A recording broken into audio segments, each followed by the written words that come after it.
Everyone, welcome to the latest episode of Tiki Talka. I'm Travis, I'm Joseph. and today we're going to be going over an Ultimate 11. By that, we're going to go head to head. So, Joey and I are going to go pick one by one, player versus player, and just kind of build an Ultimate 11 team. He's going to have his version, I'm going to have mine, and then at the end, you guys can leave in the comments who do you think has the better Ultimate team. So, we're going to look at not only current players, but players of past generations, legends, etc., and you could be a mixture. Yeah, it may have been one of the hardest choices I've ever had to make in my life. It's usually very easy when you're telling, two other guys, hey, here's my Ultimate 11. When it came to this, I just had to stare at a player database, just trying to figure out this guy's really good, but is he better than Baresi? Is he better than Maldini? Is he better than Zizou? It was hard and it sucked a lot. So people are going to be mad no matter what, I think. And that's great. Yeah, I completely agree. I think, for myself, this one was challenging. I've done this in my head a million times, and the team that I actually picked today is not that team. So as you're going through it, like you said, when you look up stats, when you look at balance, it's a completely different animal when you're actually putting it all together and now putting it online. Yeah, I'm so excited and surprised to see some of the people that made it into my team. So I'm excited to see what you've done with yours. Without further ado, here's a sneak peek of what you guys can expect coming in today's episode. It's one of the greatest penalties of all time. Don't try to just discount that. He's a revolutionary goalkeeper. He modernized the game. What could he not do? Name one thing he could not do. If you have another choice, I'd love to hear it because I don't think there's anyone better than this guy. I have to put in the best defender in Premier League history. The best defender the Premier League has ever seen? Mm-hmm. You can send me all the Vidic videos you want. No. Any defender will tell you, even to this day, that Maldini is the greatest defender of all time. Whoa. Here comes Mr. Bias again. The greatest English midfielder to ever play the game. You talk to a lot of people that watch the 06 World Cup, they'll say when France played Brazil, that he was the only Brazilian on the pitch. I think Ronaldinho is the most gifted footballer ever to play. Oh, no, dude, no way! He got a standing ovation from the Real Madrid supporters. If you don't think Zidane belongs in here, argue with the wall. Would people praise him as much as they do if he didn't win that World Cup? This is a guy, whatever generation you put him in, he's going to be the best player in the world. If I see Gabriel or Saliba in there, I'm going to scream. All right, and without further ado, let's go ahead and get started. All right, so we'll start from the back. We'll work our way up. So I'll take the first spot, and then we'll just kind of rotate. You take the next one. So for my goalkeeper, I actually picked the one, the only. It was a pretty easy choice. Legendary Gianluigi Buffon. I think, he's one of the greatest keepers, like I said, of all time. I do think, although the game has changed nowadays when it comes to playing with your feet, I do think as far as a shot stopper goes, as far as a leader, as far as longevity goes, this guy's the whole package. He's played Buffon's one of the best, yeah. Yeah, I don't think there's any wrong choice with any of the players that we picked today, but I do think for me, I was always in love with soccer, but I feel more and more in love in 06 when Italy happened to win the World Cup. And in that tournament, he got scored on a couple times. One was in the finals, and it was a penalty kick from Zidane that hit the bar, and it all barely went in. Another one was the greatest penalties of all time. Don't try to just discount but that. It was this close. He was this close to missing it. No. And the only other goal that got scored on him in that tournament was an own goal. So, just to be on the biggest stage and to be able to perform that well, to me, it has to be Gianluigi Buffon. And he's got to be your guy too, right? No, he's not actually. Like you, the World Cup was an early memory of me of watching football, and the first World Cup that I vividly remember watching is the 2010 World Cup with that demonic Spanish side that was there. And I think if we're making a list of an Ultimate 11, the really only choice to me is Iker Casillas. Any trophy he could have won as a player, he did it and won it, in a commanding fashion. 2-time Euro winner. How many clean sheets does he have in his entire career? He has 264 clean sheets at Madrid. Sorry, not his entire career. 264 clean sheets while playing for Real Madrid. He's easily the best goalkeeper La Liga's ever seen, the best goalkeeper Spain's ever had. And Buffon's great. are again one of the best goalkeepers ever, but he's just missing that one trophy he could never win. And I think just because he doesn't have a Champions League, Casillas has to go in front of him because Casillas has won everything. I do think that's where sometimes loyalty can stab you in the back, so to speak. I mean, he stayed at Juve for so long, and they've had some deep runs. But yeah, I do think he missed out on the Champions League. Tried to get it with PSG, but you know, it's one of those things where I think like Gerrard, right? He never won a Premier League title, but he's some of people, arguably one of the greatest midfielders, if not the best that has ever played, right? So I do take trophies into account. I do that all, when I was making these decisions. But for me, Buffon supersedes that for missing that one. Yeah, I can hear you on that. Yeah, I think Iker Casillas is a great shout. I do have a soft spot for Manuel Neuer as well. I do think he's a great, amazing shot stopper, but also he's a revolutionary goalkeeper. I mean, he Yeah, modernized the game. Sweeper keeper, playing with his feet. He created players like Ederson, right? I mean, all three of these were my top three, and I was struggling to pick on. I mean, for as long as I've been alive, these are the three greatest goalkeepers that I've ever seen, and I can't think of anyone who may be better than him. I mean, I love Ali. I love Ali's son. I don't think he's better than Casillas. I don't think he's better than Buffon. Maybe you can argue Neuer, but that's a hard argument to try to swing, I think. Yeah. All right, let's move on to left back. So, who do you have for your left back spot? Left back, I feel like if you have a pulse and you watch football, this is a very easy one to say who's the greatest left back of all time. And it's a guy who had a absolute missile of a left foot and loved to hit it with the outside of the boot, the one and only Roberto Carlos. I mean, do I need to defend him? Should I defend him? Okay, 44 goals scored with Madrid. Most of those, absolute crackerjacks. What could he not do? Name one thing he could not do at a very high level. He defended with, all of his heart, and there were clean tackles, and you're going to feel him. You're going to feel Carlos on your back. He could pass the ball with the best of any of them. I mean, he has to play with Zidane and all the other guys in the Galactico squad, so he's going to get, missed in terms of his passing ability, but Carlos can get the ball exactly where he wants it to be. And I mean, this new era of left backs or I should say fullbacks, where they're more attacking minded, their passing ability is much better than what Carlos was back in the day. But I think we have these modern fullbacks because of Roberto Carlos, because Madrid had, a cheat code basically on the left side. They had another attacker who was still a defender. So he changed the game for me. I think it's obvious. I mean, if you have another choice, I'd love to hear it because I don't think there's anyone better than this guy. Well, one thing that he couldn't do was grow. He was short, short in Short stature, king, short dude. little Short guy. king, man. Come on now. Yeah, but and I think the game has definitely modernized, right? You might have people that nowadays, some left backs, right backs, have higher maybe passes, shots, assists, goals, that kind of thing. But it's just the way the game's played now. I do think the ones that are higher end of those stats now might suffer defensively, where like you said, he had the whole package. So that's a good choice. As far as people making arguments, I mean, some people I've heard say Ashley Cole, possibly, You said Cashley? not for me, not for me. But honestly, Maldini is probably the best, not probably, he is the best left back of all time. And he could play multiple positions.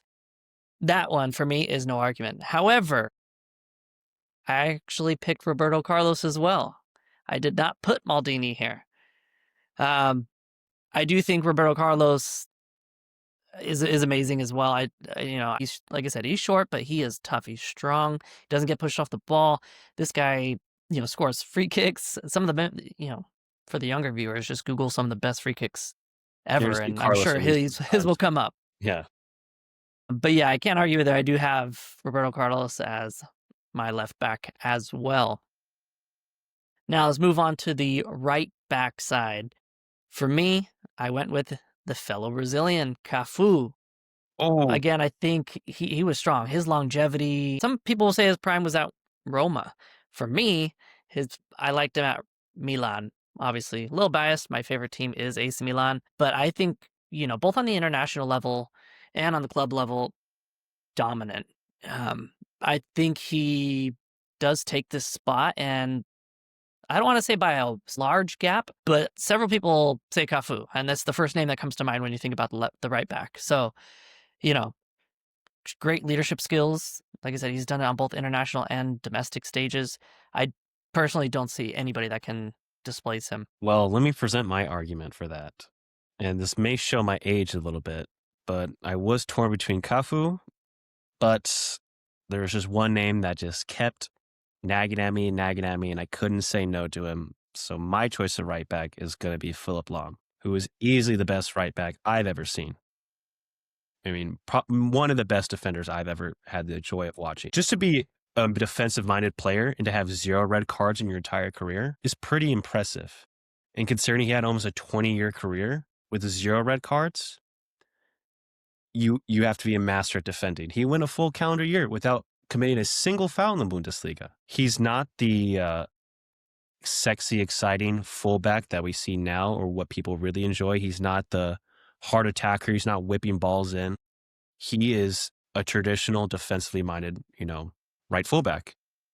If they're trying to get the ball out to the winger, Lahm's already there and he's taking the ball off of him. If the winger thinks he's going to dance around him, you're not going to do that. You're not dribbling around Philip Lahm. He started for Bayern for so long.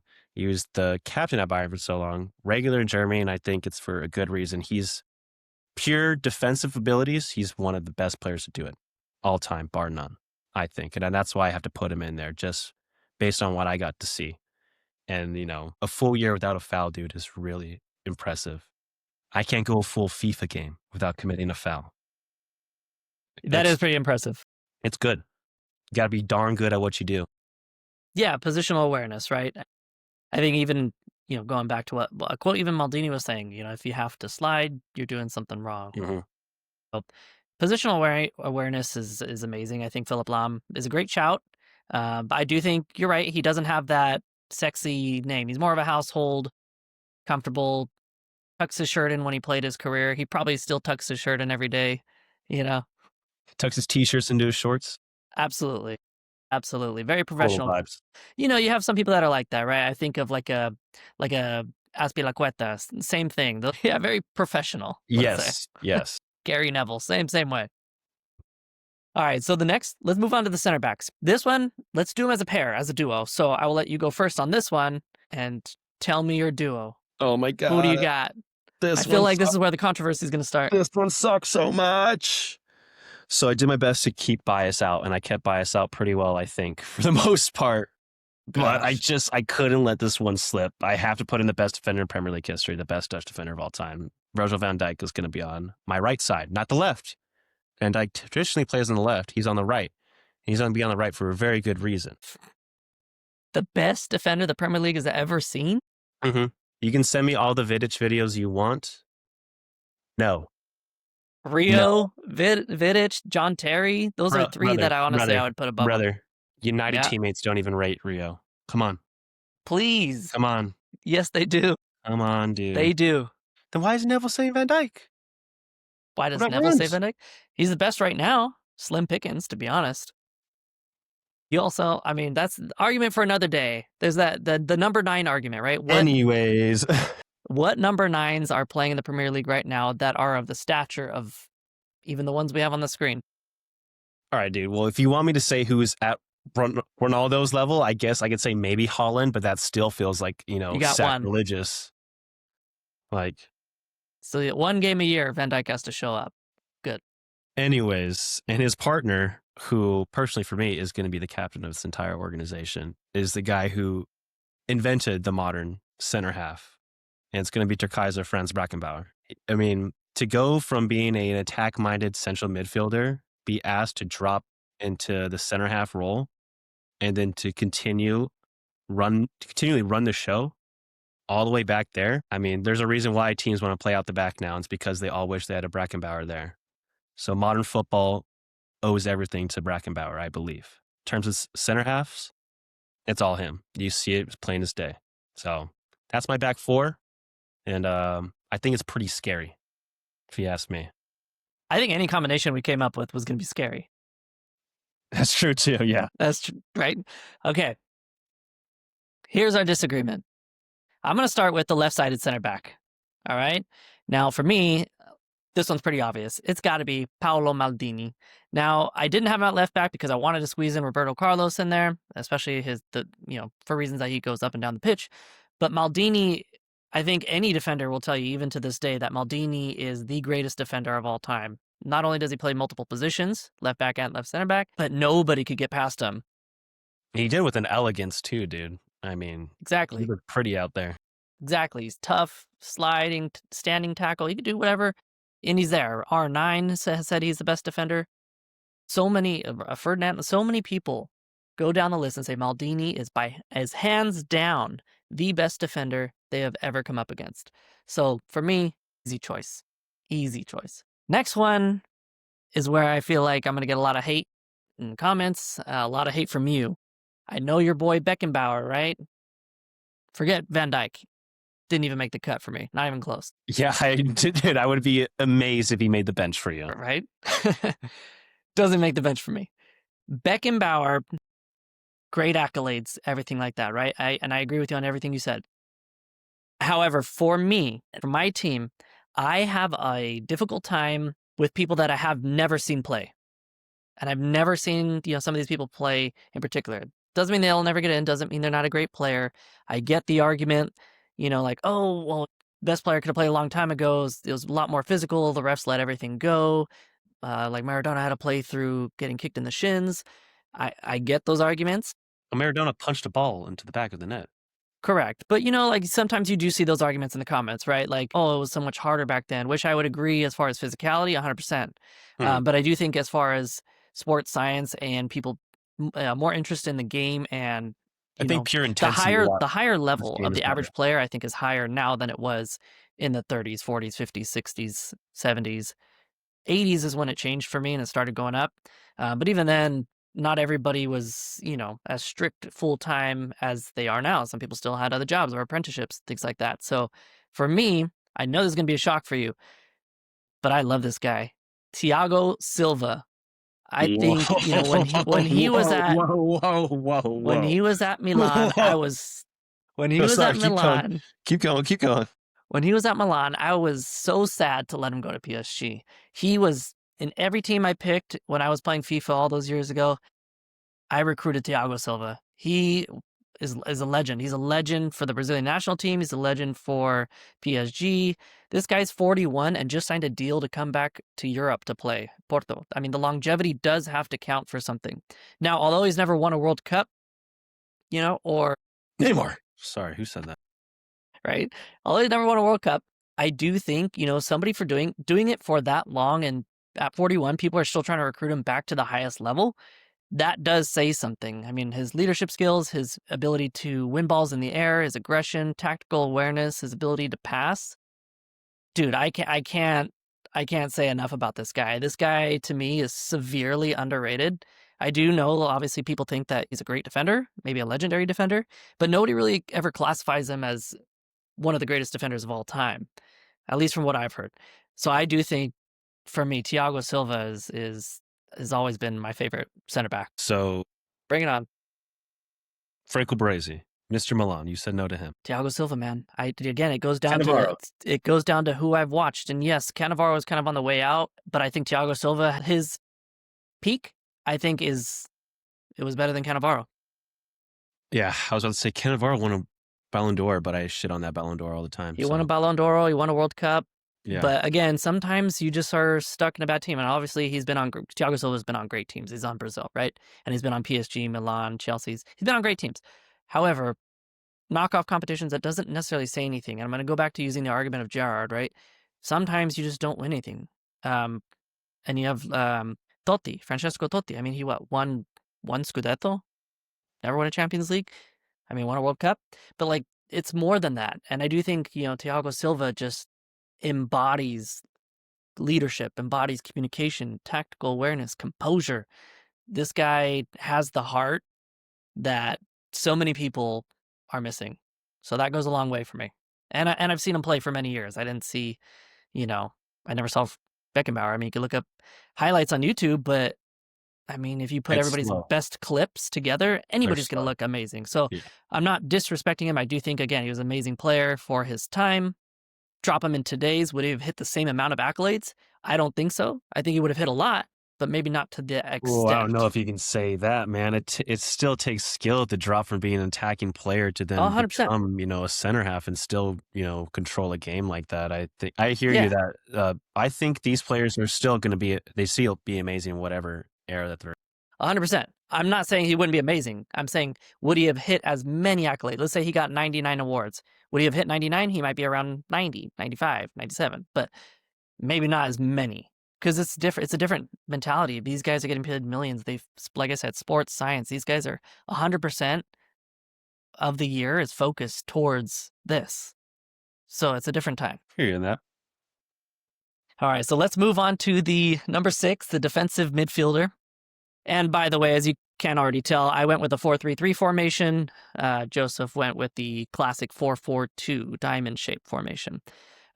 Both good. I did a 4-4-2 all the time growing up, and it was amazing, great formation. But I do think I have recently changed over the last couple of years to love the 4-3-3, and it offers more attacking power. So I struggled this midfield. I thought it was going to be a breeze. I picked Maybe the 4-4-2 just so I can try to get around this midfield issue, and it just did not help. Not even a little bit. I was this close to doing the same, man. I mean, I'm talking 2 minutes before we started airing and recording this. I was changing my mind. I was at a 4-3-3 with the holding 6. I said, "Oh, let me go to a 4-2. If I just went a 4-4-2, no, it doesn't work. Fuck 4-4-2 diamond. Damn it. Fuck. I'm telling you, dude. I originally started with the 4-2-3-1, but you'll see why. The players that I had to squeeze in and the positions and the way that they play and the balance, I Yeah. felt like this was going to be a stronger team. Now, the way that I approached not only this position, but this whole lineup is if I were playing against this team, which one would scare me more? And it was the 4-3-3 with this team that I'm presenting to you now. So for me, the defensive midfielder, I think this was actually more modern. This guy has energy for days. He's like the Energizer Bunny, not very tall, also very small in stature, but his tackles, interceptions, everything is just outdoor. And I think this guy is amazing. I think he's probably the best 6 to ever play the game. Not necessarily from a long range passing point of view, but just from defensive aspects. So my guy is N'Golo Kante. I think, with him at the helm, you look at that back line, you look at the keeper, and you look at him as a 6, my head is just dropping. I'm just like, dude, I got to get past those guys. Good luck. Good luck. So that's who I went with my 6. How about you, Joy? Wow, dude, I was not expecting that to be your call for a 6, but I know how much you do like N'Golo, so it does track for me. I tried to build a team that was hard to score against. When I first thought of this, N'Golo Kante wasn't even close to my midfield. But I want to be hard to beat. Who's going to reinforce that? N'Golo Yeah. Kante. My philosophy when I was building this team is just suffocating you without having the ball, I mean, in terms of you not having the ball, this team is basically just be entirely possession based and just full top heavy on attack are just going to beat you down wave after wave after wave. Just when you think you have some kind of breathing room, whoop, we're back. And I think the person that can provide me with a combination of lightning great defense, hard crunching tackles, amazing passing, and just, absolute missiles of shots, it's got to be the one and only. Here comes Mr. Bias again, the greatest English midfielder to ever play the game. I didn't put Scholes on here. Steven Gerrard. Oh, sorry, the greatest Scouse player to ever play the game, Steven Gerrard. There you go. Way to correct yourself. We all know Scholes is better. Anyways, this fucking guy. Like you've been saying, Gerrard was screwed, I think, out of winning the Premier League. He got close many times, most notably, as everyone knows, the great slip against Chelsea. Even though that slip isn't what blew it, that slip is not what blew it. It's a lot of other just failing that Liverpool squad went through that did that. I mean, he sat through Hodgson, he sat through Rodgers, and then the club forced him out. But all that being said, when Gerrard was on his day, I'm talking 2000 to say 2012, there's not anyone better than him. The whole England side said so as well. Scholes, Keane all knew he was better. He was that guy. They've all said so. They've all said, I've heard Lamps and I've heard Scholes say this. I'm not pulling this out of nowhere. I've heard so many English players say that Gerrard was him. In any position on the field, Gerrard could do it. What did he do in the Champions League? Shift at right back. Dominated. He played as a 6 for a good chunk of his career. Dude, he was bagging almost 20 goals a season playing as a 6 in the back half of his career. As a 6. Come on now. So I was maybe gonna say, did you see him more as an 8 or a 6? Because I think of Gerrard, I think of just an engine, just up and down and up yeah, I and know. down. That's why I want him in my 6 spot, because he's going to be everywhere on that pitch. And if the ball's even within 10 feet of him, he's going to try to kill you to get that ball back. And he's going to ping it to somebody 30 yards up the pitch, and they're going to just volley it right in. So easy for me. It's Gerrard all day. All day, Gerrard. I need to ask you about Nangolo, brother, because I think the obvious choice for this is just Sergio Busquets. So both of us are probably wrong in a lot of people's eyes. If it's not Busquets, Yeah, it might okay. be Varane. I was struggling because I was originally going to pick, okay, who's the best midfield to ever play the game? And you think of Spain 2010, right? So you would just plug those three in. But I thought that was going to be a little cop out, a little too easy. So I decided to say, okay, well, let's break it up. Let's say pound for pound, who is the best in each of those three positions, right? Collectively, I think there is no better midfield ever to play in the game. Individually, I think there are. So, although I don't want to spoil it. I think N'Golo Kante is much better than Busquets on the defensive tactics. I think somebody like Sergio Busquets is a better all-arounder. It's I great at think his build-up. Great in the long build-up. range passes, his tactical of spatial awareness of where to be. He can do a lot of interceptions, things like that. And he can do a lot of short range passes, and he can hit those long. So I was this close to putting Sergio Busquets in there. I got his picture, put it on here, took it off because I was struggling. But when it comes to N'Golo Kante, I thought, who's going to be tough for me to beat? Which one is going to make me put my head down? And like, man, I'm already defeated before the whistle blew. You're not going to get past N'Golo Kante. The one thing, other than the defensive work that he does is his engine. His ability to run up and down and up and down. Busquets didn't have that. He was more of I'm going to stay in this pocket and play quarterback, right? Which is good. And I think depending on the team that you play, that could be advantageous. But I'm not going to outrun N'Golo Kante, Yeah, dude. I'll outrun Busquets and could probably body him out, but N'Golo Kante, no, there's no way. I deleted my text that I sent to you and erased Vieira's name.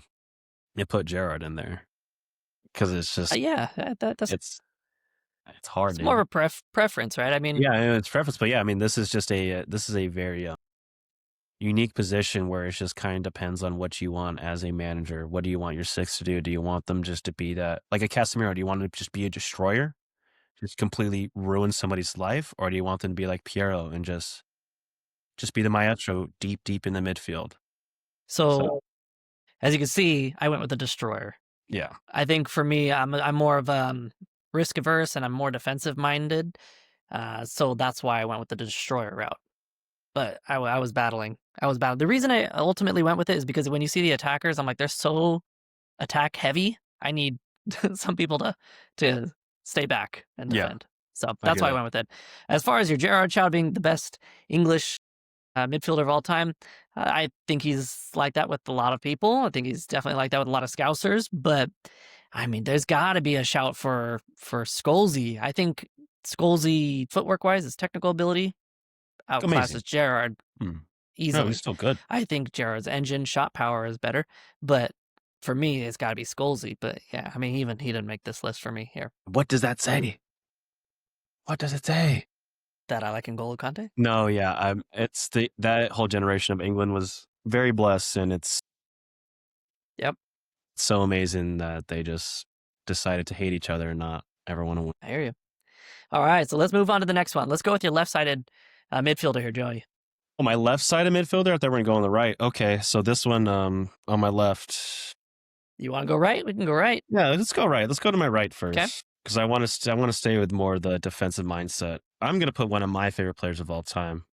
I didn't grow up watching this guy, but I've seen clips of him. I think if you're a manager, you want a midfielder that can play any position in the midfield and also be a center forward or a striker all at once. And for that, for me, I had to put Ruud Gullit in there.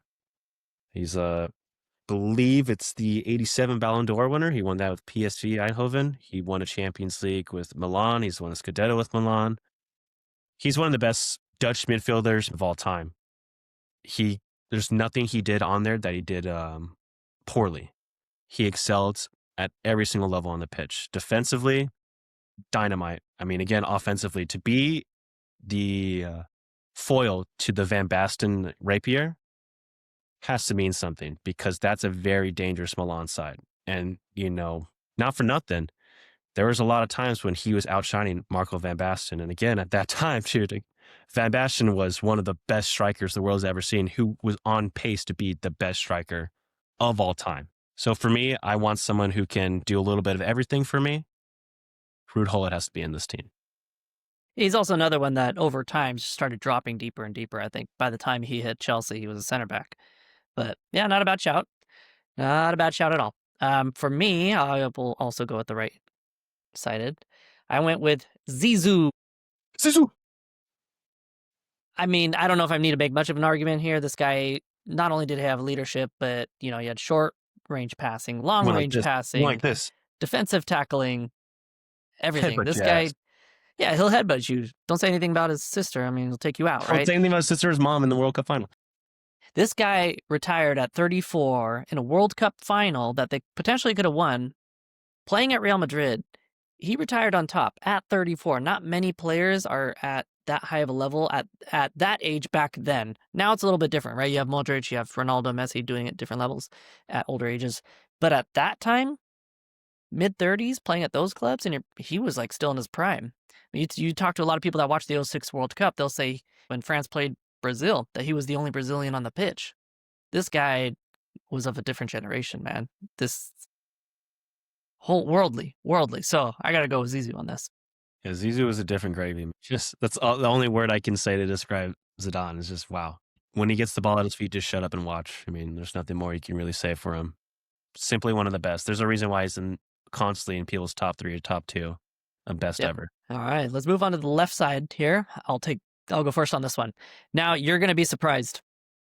I'm just going to tell you that right now. So, for me, my favorite player of all time, Andrea Pirlo, El Maestro, right?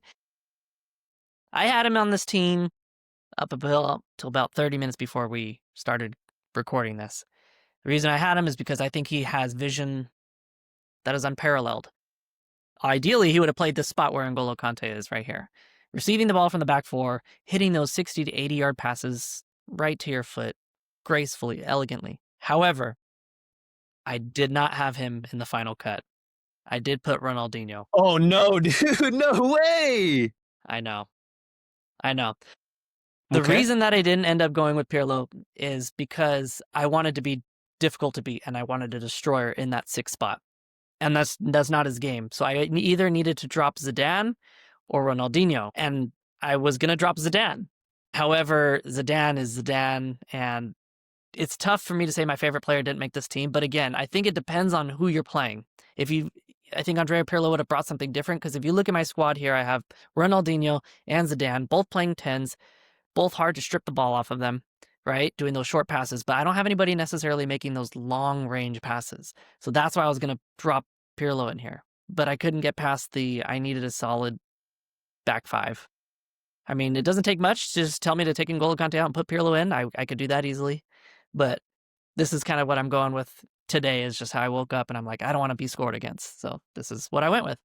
But to give Ronaldinho his praise, a lot of people actually don't have him in their all-time 11s, which to me is shocking. Here could be a hot take for a lot of people, but I do think Ronaldinho is the most gifted footballer ever to play. Natural abilities, footwork-wise, nobody can compare. People might be shouting in the comments, oh, Neymar. Neymar has some sort of resemblance to Ronaldinho, but nowhere on the same level. Neymar's maybe a 6 and Ronaldinho's a 10. And that's being generous, giving Neymar a 6, in my opinion. The reason I say that is because Neymar was in the French league, begging people at half field to make them seem stupid, and then would cry when somebody took him out, right? Dino, on the other hand, did it in prime against Sergio Ramos against Real Madrid when he was running full sprint towards the 18-yard box and getting either a goal or assists out of it, right? I mean, his numbers aren't as amazing as some of these players now, but again, different time, different formation, didn't have the longevity, partied not even a little too much, partied a lot too much. But Ronaldinho, in his prime, his peak was short-lived, but in his prime, I still think there could be an argument that he's the greatest player of all time for me. His footwork ability, if he would have been serious, if he had Cristiano Ronaldo's mentality, there would be no argument for me. I think he would have easily taken it. He's amazing. No, he was very good, and I will say too, in support of you ripping on Neymar. Neymar went to PSG, and yeah, he was making kids, left and right against, a poor FC Rennes, against FC Lorient, against a very bad Olympique Marseille. Ronaldinho was playing Marseille and Olympique Lyon when they were actively competing for and winning Champions Leagues. When PSG, sorry PSG fans, you're about to learn a little bit of your club's history, was dog shit bad, man. Like, bad, dude. One of their greatest players of all time, up into modern history, was Pochettino. Yes, the Mauricio Pochettino. So, all that being said, I agree that Ronaldinho does not get the flowers and the loves that he does deserve. I think, like you said, if he took it seriously, he would be amazing. I mean, when I hear that, my mind immediately goes to an Adriano, where it's not the same exact story. There's a little more heaviness to Adriano's, but if these guys just even took it half bit seriously as they took their nightlife, I mean, a lot of these conversations would just be dumb to have. It's like, no, it's Ronaldinho. No, it's Adriano. It's quite clearly these guys are the best to do it. Yeah. Right. And just to go back on Neymar before we get all the hates in the comments. It's not that I don't like Neymar, I hate Neymar, none of that. Yes, he had a great stint when he was at Barcelona, and he was a little bit more resembling Ronaldinho at that point. He was beating defenders for a purpose, to get an assist, to get goals. I think, personally, he should have stayed. I don't think he should have left to try and get a Ballon d'Or. I don't think he should have went for the money or the glory. He would have been handsomely paid there, and I think they could have kept the dynasty going. I think he could have hit higher ceilings at Barcelona and would have had a better chance of getting the Ballon d'Or at Barcelona than he did at PSG. But again, Ronaldinho, man, he's one of those guys, Joga Bonito. He was Joga Bonito. He left you standing on your feet. I mean, he got a standing ovation from the Real Madrid supporters. How often do you see that? I think the only person I can Come think on. of who's ever gotten that is him. There might have been, I think there was one more, maybe, but regardless, dude, that never You happens. gotta be pretty good. You gotta have one heck of a game. This guy is class, man, class. I can't say enough good things. I wish I had a tenth of his ability. Be playing full ride soccer somewhere, dude. 100%.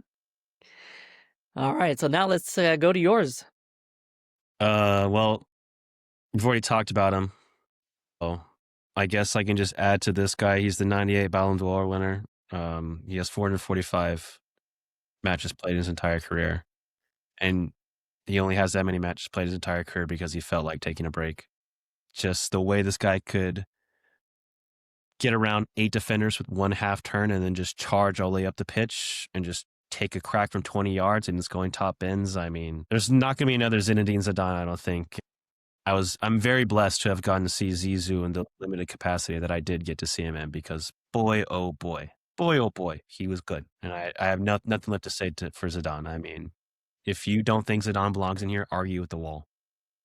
Yeah, Plain as can't that. disagree with you. Zizou's exceptional. All right, dude. Are you ready for this? Go for it. Up top, playing in my 10 role, my traditional 10 role, I have the guy who is the 10 when you think of the number 10, and it's Diego Maradona.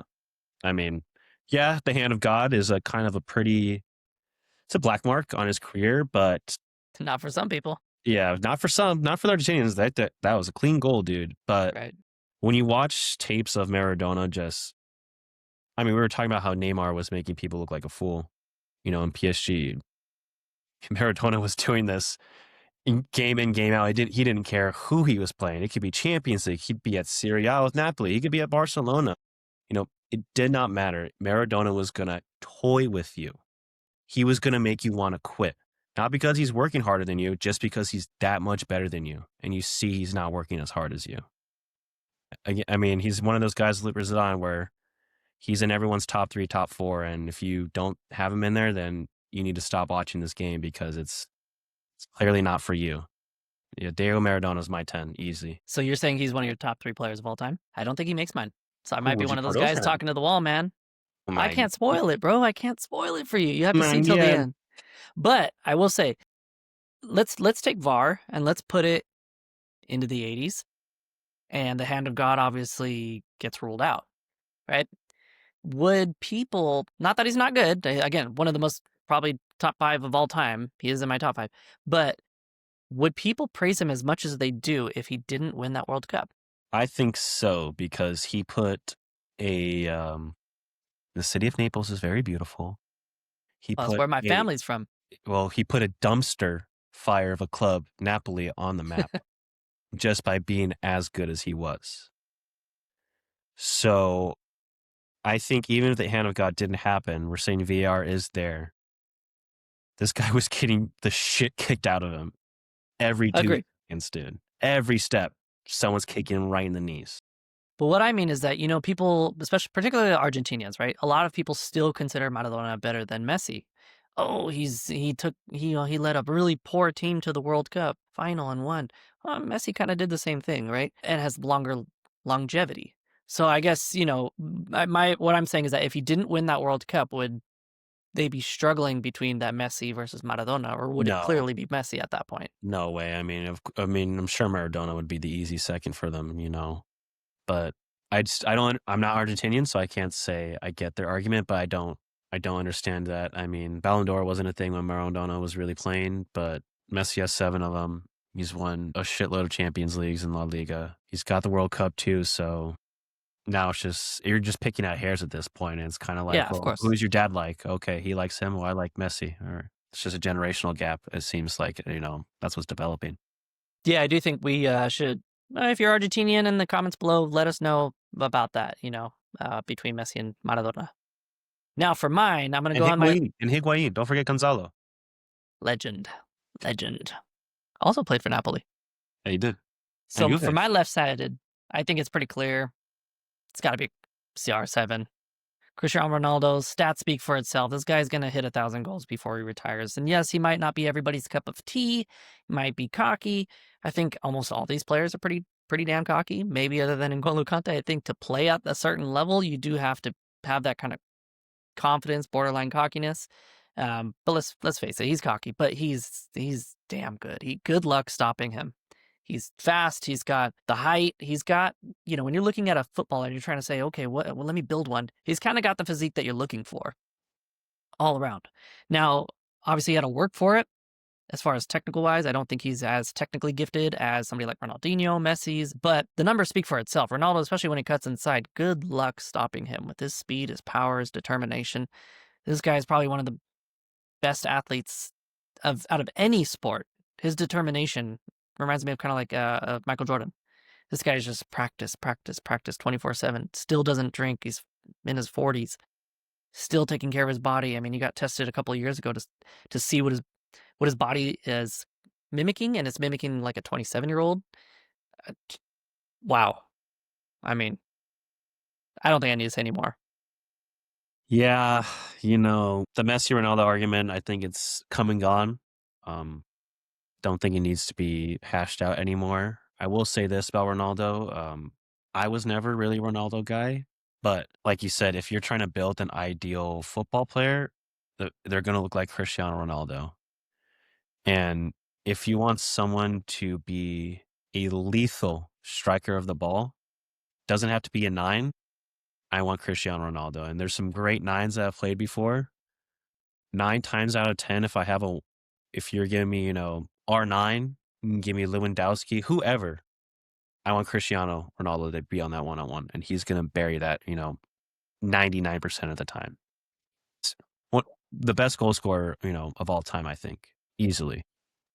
Just has, a nose for the goal, and it if he misses, out wide, he's not going to miss wide again. He's just going to find his range and he's just going to hone you down. And yeah, it's scary to see him coming down the left side. So I can hear you on this. Yeah. On the flip side, got his rival, his arch nemesis, Mr. Messi himself.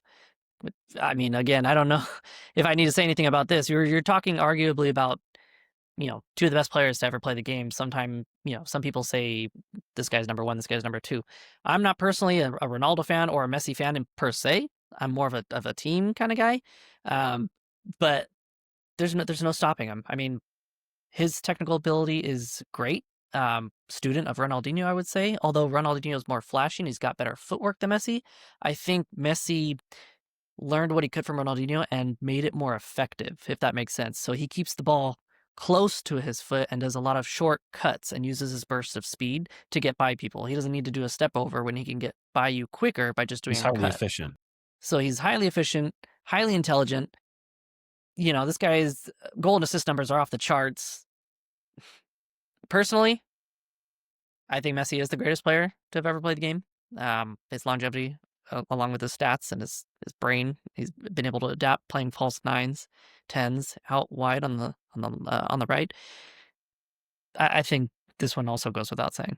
For sure. How about for you? You got it on your right side up top. My right side up top, I'm putting the king in there, dude. The GOAT. I'm not on here. Neuer. Yeah, Manuel Neuer is going to be my right side of forward. No, my right side of forward, the king, the GOAT, is going to be Pele. So he's your GOAT, huh? Well, here's my argument about him being the GOAT. I think when someone says the word soccer or football, and the first thing they think of is not a game or actually a soccer ball, it's the name Pele. When you hear the phrase bicycle kick, everyone thinks of the same bicycle kick. I mean, I think about the trauma I lived through with the Champions League and Gareth Bale. But most people think about the Pele bicycle kick in the World Cup. He's the only 3-time World Cup winner. I mean, when he was like 18, he scored 4 times in a World Cup. This is a guy, whatever generation you put him in, he's going to be the best player in the world. I don't think it matters, physicality. Everyone's doing this, 24 hours a day, 7 days out of the week. Pele was doing that when he was 4. Pele lived, breathed football. And I think if you give him the tools that modern players have now, he's a joke. He's an absolute joke. And I mean, again, this is not someone I got to watch because I would be a dinosaur if I got to watch Pele. But yeah, man, I feel like I don't need to bring stats or have to try to justify him being in the squad just because, like I said, when you hear soccer, 90% of the time, the first name people think of is Pele. So he's the best, dude. He's the GOAT for a reason. All right. Now let's go to your final player. Who's partnering him up top for you? Who's partnering on top? Someone who I know can play. Well, he can play. He doesn't prefer to play on the left, but he can play across all 3, forward positions. And when he did play in the center, my God, was this guy a demon. And we're going to put Ronaldo's rival right next to Pele. Not R9. Come on now. Lionel Messi, baby. Interesting. He is my generation's GOAT. If you ask people my age, he's the best to ever do it. And I could totally agree with you on that. Just because that's who I got to see. 7-time Ballon d'Or winner. He won the 22 World Cup. Finally, dude. I mean, for as long as I can remember, that was the one argument against Messi being the best ever. Well, he doesn't have a World Cup. Which is a horrible argument, by the way. Terrible argument. Now he has his World Cup. There's nothing anyone can say that can take away what Messi's accomplished in his career. To go from basically an academy reject over in Young Boys, have Barcelona pay to have your, surgeries to help you develop to be this beast that you are now. It's a great story, dude. I mean, he's the best. I think he's the most gifted, footballer I've ever seen, technically wise, vision wise. He has everything. He can do it all. And he didn't have to work as hard as Ronaldo did to have these skills, but sometimes it pays to not have to work as hard as the other guy, right? And for Messi, it paid off in dividends. Can't argue, man. Can't argue with that. Like I said, he's my GOAT too, so there's no disagreement on my end there. All right. Moving on. My striker, my number 9. I told you this earlier. You're gonna hate me. Yours is not my choice. Yours is not my GOAT. My GOAT was Messi. For this one, I'm gonna have to go with the legendary original Ronaldo, R9. Now, I know I'm going to get a lot of shit in the comments for not having Maradona and not having Pele. Again, as I said in the beginning, if I don't see these players, it's really hard for me to do that. And that's just my own personal opinion, my own personal bias. You could read stats on the internet, you can watch clipped YouTube videos, but it doesn't equate to the same for me as living in that era and seeing it for your own eyes against the players he was playing against. So I'm going to go back to bringing up the sports science and all that stuff. I think there's Pele has amazing stats, right? People say, oh, already got over 1,000 goals, better than CR7. Yes, a lot of them were in charity matches or against people that were playing part-time. Yeah, he's playing for the Now, New York Cosmos. I'm not saying that Pele wouldn't be good now. That's not so before, we get too much hate. If he had lived in today's era with everything that we have now, would he be great? Absolutely. Would he have hit the same numbers? Not a chance. There's not a chance. It's way more competitive now than it was then. But he would be amazing. He still might be people's one GOAT or people one or two, but I didn't see him at that time. So for me, it goes down to what I've seen. You look at my team and you're like, okay, well, this is very heavily influenced around the kind of 2006 to 2015 era. That's, you know, for me, that's the era that I started really watching soccer heavily as in a tactical point of view. And watching R9 play, man, he's kind of low on some people's list. He's maybe not even some people's top 5, or he is that 5th spot. He was a beast, man. He was amazing. He played for Barca. He played for Real Madrid, played for Inter Milan, AC Milan. This guy had what, 2 or 3 ACL surgeries? And, unfortunately that ended his career or ended it earlier between that and partying. But dude, this guy was amazing. He won the World Cup twice as well. Would have won it, in my opinion, a 3rd time against that France 98 squad if he didn't have that epilepsy episode. Mm. So for those that don't know about it, you can look that up. But I think Brazil was, although, in 98, France were heavily favorites as well. I think Brazil was on another level. I think they could have easily taken that one if he was at full power and full strength. I mean, even defenders like Frank Leboeuf said, they guarded him, but he wasn't at full strength that match. So they could tell something was off, and I think that does something to the whole Brazilian team. If your player the night before the final has an epileptic attack, that's going to affect you mentally. Now, obviously, he didn't pass, so I'm not going to put it on the same scale as what the Liverpool players are going through now with Jota, but it's still like, it's weird, right? It's like, dude, this guy just had this attack and now you're going to force him to play the next day. He probably should be in the hospital. But, the way things were back then, medicine and doctors and players forced to play in finals for revenue and stuff, it's a joke. But I think he was unstoppable, man. He had speed, he had strength, he had the step overs. So many people, when you talk about who played in his era, saying that he's by far the person that they terrified the most. So it's, for me, that's pretty clear. That front 3 is good luck. Yeah, dude. I mean, for me personally, I have him as probably the greatest number 9 of all time, even with the injuries that he did have. I mean, bro, he's the original Ronaldo, and there's a reason why he gets that very, very big distinction, because Cristiano could be the only Ronaldo. That happens all the time in other sports, but you have to be built entirely differently for even your own fan. The same team, the same fanboys say, no, no, no, no, no, you're not Ronaldo. You're Cristiano. He's Ronaldo. He's remembered for his awesome haircut in that World Cup. Oh, yeah. But yeah, man, I mean, when he was healthy, I'd ask the gaffer to just bench me. I don't want to play today. I really don't. Because he's going to bully the shit out of me and make me look dumb for 90 minutes, and I just don't want to deal with that. Absolutely. Yeah. All right. Now let's move on to the GOAT managers. Looking at your team, out of these managers, which one would you go for? Up here, I put pretty much everybody's, I would say not everybody's, maybe not Liverpool people, but Pep, Carlo Ancelotti, and the boss himself, Sir Alex Ferguson. Arguably, these are the 3 names that I hear the most coming up for the greatest manager of all time. So I'll start first on this one. When I look at my team and I'm like, okay, who do I want? For me, the top two managers of all time are going to be Pep and Ancelotti. Well, Fergie's already out in this one. And I look at it saying, okay, do I want Tiki Talka? Do I want a lot of tactical into my players? Do I want the coach explaining a lot of things? And I'm looking around and I'm like, look, I got R9, I got CR7, Ronaldinho, particularly Ronaldinho and Zidane. I don't see them following that tactical pattern. I think Thiago Silva and N'Golo Kante would, but everybody on here is kind of like a maverick in their own way, and they have specialties.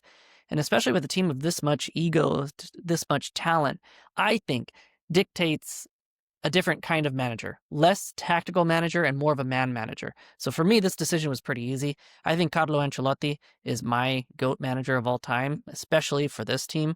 I do think Ancelotti, I mean, he's won the Champions League as both player and manager several times. Now he's on the Brazil national team, right, coaching them. I'm excited to see what this guy can do, man. He is so chill, so laid back, Yeah. so flexible. He works with different teams, different formations, the players that he has. He doesn't bitch and moan if he doesn't get the signings that he works with what he has, and he makes the players there want to play for each other and for him. So, Carlo, you're my guy. Don Carlo, bro, please, please, Sorry. please. Yeah, man, I was going through a very similar thing with you. Me personally, I don't have Fergie up there. If you want my true opinion, it's probably got to be either Shanks or you got to put Zizou on there.